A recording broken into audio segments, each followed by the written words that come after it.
વાસવદત્તાના વિરહમાં વત્સરાજનો વલોપાત.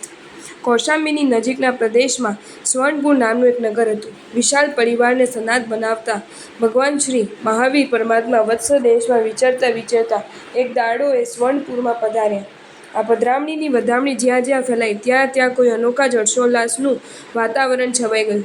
આ વધામણી કૌશાંબીમાં પણ એવા અવસરે જ પહોંચી કે જે અવસરે મૃગાવતીનું જીવન સાંભળીને વાસવદત્તાના દિલમાં મૃગાવતીના દર્શનની ભાવના એક તલકની જેમ જાગ્રત થઈ ચૂકી હતી.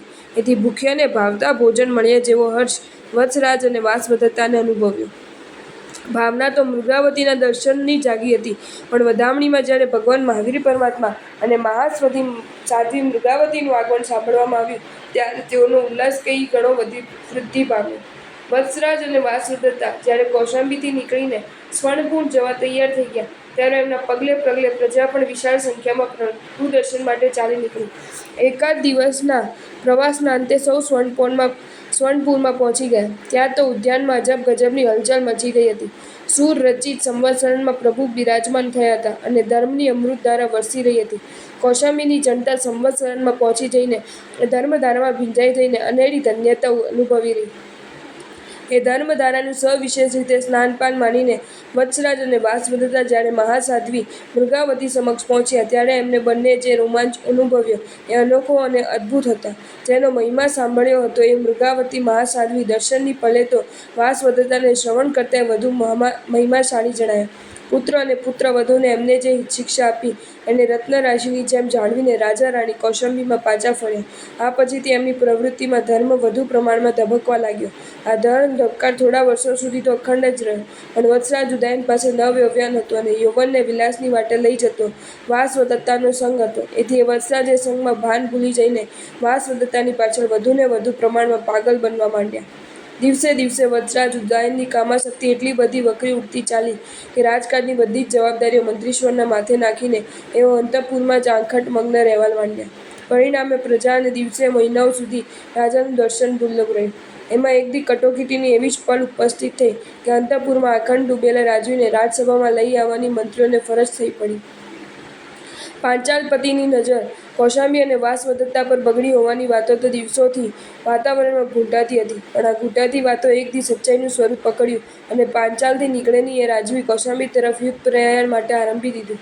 આ પરિસ્થિતિ જણાવી જ રહી એથી મંત્રીશ્વરો કોઈના કોઈ બહાને વત્સરાજ ઉદયનને રાજ્યસભામાં લઈ આવ્યા.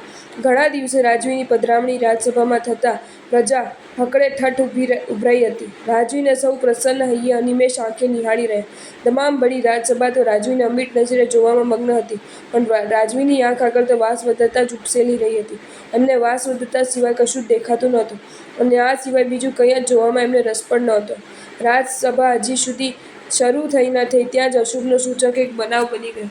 રાજસિંહાસનની બંને પડખે પ્રજ્વલિત બે દીપિકાઓ એકાએક બુઝાઈ ગઈ. આ જોઈને કોઈ અશુભ ભાવિની કલ્પનાથી નૈમિત્તિકો ગભરાઈ ઉઠ્યા. નૈમિત્તિકોની આ ગભરામણ થોડી જ પળોમાં રાજા અને પ્રજાની પણ ગભરામણ બની ઉઠી. કેમ કે અંતઃપુરમાંથી એકાએક જ બચાવો બચાવોનો પોકાર ઉઠ્યો.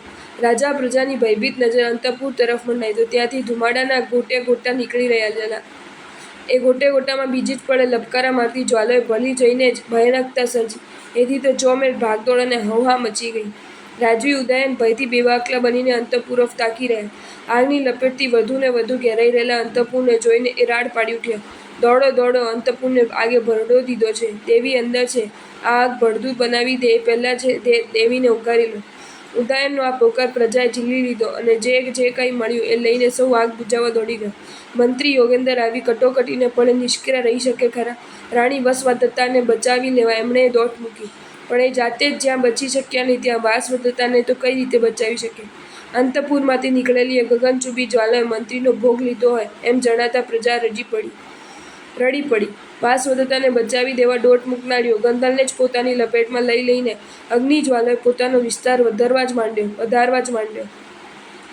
રાજમહેલ અને રાજસભાનું આખું વાતાવરણ થોડો પળમાં રોકકલથી કરુણ બની ઉઠ્યું. પ્રજાને એક વાતનો સંતોષ હતો કે રાણીઓ તો બીજે પણ લાવી શકાશે, પણ રાજવીની પ્રાપ્તિ ફરી ક્યાંથી થઈ શકવાની હતી? એથી રાજવી ઉઘડી ગયાનો સંતોષ અનુભવતા સૌ અંતઃપુરમાં ભસ્મીભૂત થઈ ગયાનો ખેદ અનુભવી રહ્યા. સૌથી વધુ કરુણતા તો રાજવી ઉદયનને ઘેરી વળી હતી.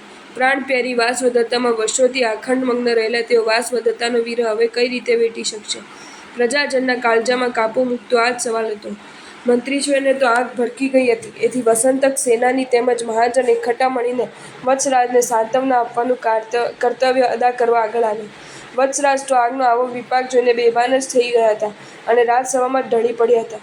કોઈને કશું સમજાતું નહોતું કે એકાએક આ આગ કેવી રીતે લાગી. આગને બેકાબૂ બનાવવા કયું તત્વ મદદગાર બની ગયું અને અધઘડીમાં જ સર્વવિનાશ બોલાવી દઈને આગ કઈ રીતે શાંત થઈ ગઈ. ન સમજાય એવી આ સમસ્યાઓ હતી, છતાં અત્યારે એનો ઉકેલ લાવવાનો સમય ન હતો.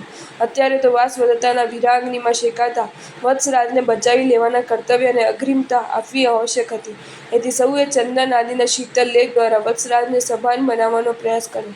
થોડા પ્રયાસો બાદ વત્સરાજ ભાનમાં આવ્યા અને ઉન્મત્ત પ્રલાપ કરવા માંડ્યા. દેવી, દેવી, તું ક્યાં જતી રહી? શું હું તને છોડીને આજે રાજસભામાં આવ્યો તે તને ન ગમ્યું? એથી તું જ રિસાઈ ગઈ? જાતે અગ્નિમાં બળીને મને વીરાગ્નિમાં તું બાળતી રહે એ શક્ય અને સંભવિત જ નથી. માટે તું ક્યાંક છુપાઈ જઈને કોઈ રમત રમી હોય એમ મને લાગે છે. પણ આ રમત મારા માટે તો જીવલેણ જ સાબિત થશે.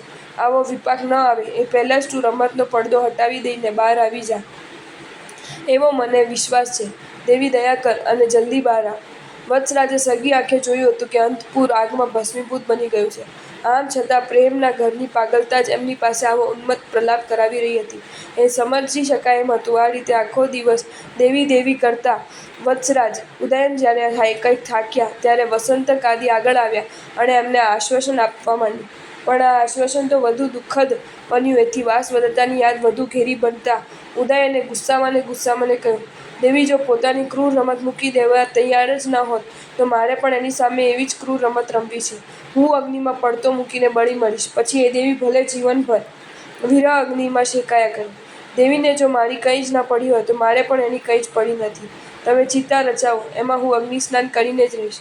કાં તમે દેવીને હાજર કરો કાં મને અગ્નિસ્નાન કરવા દો. આ સિવાય ત્રીજો કોઈ જ વિકલ્પ મારે ખપતો નથી.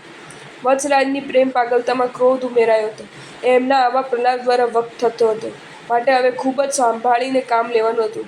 એથી વસંતક આગળ આવ્યો. એણે ધીમે રહીને વાત શરૂ કરી. મહારાજ, આખું અંતઃપુર આગની ઝાળમાં ઝડપાયું એ તો આપે સગી આંખે જોયું જ છે ને. જો આગ આખા અંતઃપુરને બાળીને ભસ્મસાત બનાવી ગઈ તો દેવી કઈ રીતે આગમાંથી ઉગરી શકે? આ સત્ય કડવું જરૂર છે, પરંતુ કડવું પણ આ સત્ય છે કે દેવીને આગ ભડકી ગઈ છે. માટે આપે હવે આ સત્યને સ્વીકારી લેવું જ રહ્યું. વસંતકને શાંતિથી સાંભળ્યા બાદ ઉદયને આઘાત અનુભવતા સખેત પૂછ્યું, વસંતક, શું એ આગ દેવીને ભડકી ગઈ? તો હવે દેવીની પ્રાપ્તિ દુર્લભ જ નહીં, દુઃશક્ય જ નહીં, સાવ અશક્ય જ ગણાય ને? હા મહારાજ, અશક્ય જ ગણાય. પણ મહાસત્વી મૃગાવતીનો મહિમાશાળી મંત્ર કોઈ ચમત્કાર સર્જી જાય અને દેવી મળી જાય તો જુદી વાત. બાકી હાલની પરિસ્થિતિ જોતાં તો દેવીનું પુનર્મિલન હવે શક્ય ન જ ગણાય. પરંતુ આનો અર્થ એવો નથી કે દેવીની આશા મૂકી જ દેવી, જીવનને સાવ નીરસ જ બનાવી દેવું કે દેવી પાછળ જીવનના તમામ સુખચેન હોમી દેવા. વસંતકને થયું કે પોતાનો પ્રયત્ન કંઈક સફળતાના માર્ગે છે. એથી એને વધુ સહાનુભૂતિ દાખવતા આમ કહ્યું, પણ આનો પ્રતિભાવ જુદો જ મળ્યો. ઉદયને કહ્યું કે દેવીની પ્રાપ્તિ હવે જો શક્ય જ નથી તો પછી એક ભારેખમ બોજની જેમ આ જીવનને વેંઢારી રાખવાનો શો અર્થ? વીરાના અંગારા આ જીવન દજાડતા રહે એવી દીર્ઘ જેવી વેદના કરતાં તો ભડાભડતી આગમાં ઝંપલાવી દેવાથી થતી વેદના ખૂબ જ ઓછી હોવાની શક્યતા છે. જો દેવી હવે નથી જ મળવાની તો પછી મારા માટે દેવી વિહોણું જીવન જીવવાનો કોઈ જ અર્થ નથી અને વ્યર્થ જીવન જીવવું એના કરતાં જીવનનો અંત ખેંચી લાવવો વધુ સાર્થક ન ગણાય શું? મારો તો હવે આ એક જ નિશ્ચય છે. મારે બીજું કંઈ સાંભળવું નથી. જે દેવીની ગતિ એ જ મારી ગતિ.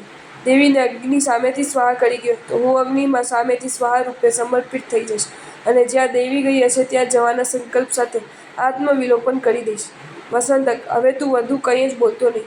જા, એક ચિત્તા તૈયાર કરાવ. એ ચિત્તા મારી સુખશૈયા બનશે. વસંતકે હવે બીજો જ એક મુદ્દો આગળ કરીને સમજણ આપવાનો માર્ગ અખ્તિયાર કર્યો. એણે કહ્યું, મહારાજ, આપણી ઈચ્છાની આડે આવનાર હું વળી કોણ? પણ આપની વચ્ચેના સંબંધની રૂએ મને એક પ્રશ્ન પૂછવાનો અધિકાર છે અને આપ એ પ્રશ્નનો જવાબ આપવા બંધાયેલા છો. માટે પૂછું છું કે જે અગ્નિ દેવીને ભડકી ગયો એ આપણો જો અપરાધી ગણાતો હોય તો મારો સવાલ છે કે અપરાધીને તે વળી ગળે લગાડવાનો હોય? એને શું ભેટી પડવાનું હોય કે એની સામે તો તલવાર તાણવાની હોય? આનો જવાબ આપીને પછી આપને જે કરવું હોય એ કરવા સ્વતંત્ર છો. વત્સરાજ ઉદયને કહ્યું, વસંતક, તારી વાત તો સાચી છે. અપરાધીને તો શિક્ષા જ કરવાની હોય અને કંઈ ભેટાય નહીં. પણ હવે હું જીવોને પણ શું કરું? વસંતકે અધવચ્ચે જ કહ્યું, કેમ મહારાજ? પેલી કહેવત નથી સાંભળી કે જીવતો નર ભદ્રા પામે? આ કહેવત જો આપે સાંભળી જ હોય અને મૃગાવતી મહાસતીના મંત્ર જાપ પર આપને શ્રદ્ધા હોય તો હું આપને પગમાં પડીને અને કરગડીને વિનવું છું કે આત્મહત્યાનો કાયોરોચિત માર્ગ લેવાનું છોડી દો. જીવતા હશો તો કદાચ વાસવદત્તાએ મળી આવશે. છેવટે વાસવદત્તા જેવી રૂપરાશિ તો મળી જ રહેશે. કદાચ વાસવદત્તાને ભૂલાવી દેવી સુંદરી પર આપના ભાગ્યમાં નહીં જ લખાવ્યા એમ કેમ કહી શકાય? કારણ કે આ વસુંધરા તો બહુ રત્ના છે અને શેરની સામે અહીં સવા શેર પાકતા જ રહેતા છે. છેલ્લે પુનરુક્તિના દોષને વહોળી લઈને મારે એટલું જ કહેવાનું છે કે અગ્નિશયનનું શયન તો આપ સ્વયંને વિચારશો જ નહીં, કેમ કે આ અગ્નિને તો સ્ત્રી હત્યાનું ગોજારું પાપ કર્યું છે. એથી એનું દર્શન પણ ક્યાંય વર્જ્યા હોય ત્યાં એને ભેટવાની વાતને તો અવકાશ જ ક્યાંથી હોય? વસંતકે કથન પૂર્ણ કર્યું. ઉદયના ચહેરા પર અંકાતા હાવભાવ પરથી એ એટલું તો સમજી શક્યો કે મહારાજ હવે આત્મહત્યાનો માર્ગ તો નહીં જ સ્વીકારે. એથી વસંતકે વધુ માર્ગદર્શન કરાવતા કહ્યું, આપને અણીના અવસરે અદ્રશ્ય રીતે જ ઉગારી લેનાર મહાસાધ્વી મૃગાવતીના આપ એકવાર દર્શન કરી આવો. આ દર્શન આપના માટે મહત્વનું માર્ગદર્શન પૂરું પાડનારું બની રહેશે. વસંતકની આ વાત સાંભળીને વત્સરાજ ઉદયન કંઈક વિચારમગ્ન બન્યા. એમને કહ્યું, આ વાત બરાબર છે. અગ્નિશય્યા તો ન જ કરી શકાય અને આ રીતનું નીરસ જીવન વેંઢાવાનું એ ઝાઝું મન થતું નથી. એથી શું કરવું એ મારો મન મોટો મૂંઝવણનો વિષય છે. એથી લાગે છે કે મહાસાધ્વી મૃગાવતીનું દર્શન જ ખરેખર મને ભાવિનો માર્ગ દર્શાવી દેશે. વસંતક અને સેનાની આ સાંભળીને ખુશ થઈ ગયા, કેમ કે એમને તો કાળક્ષેપ જ ઇષ્ટ હતો અને આની ચૂક્યો તો વરસ જીવે આ કહેવત પર એમને અતૂટ શ્રદ્ધા અને અખૂટ વિશ્વાસ હતો. જો તમને આ વિડીયો ગમ્યો હોય તો આ વિડીયોને લાઇક કરો અને શેર કરો અને આવા જ નવા વિડીયો જોવા માટે જૈન ફેક્ટ્સ એન્ડ સ્ટોરીઝની ચેનલને સબસ્ક્રાઈબ કરો. ધન્યવાદ.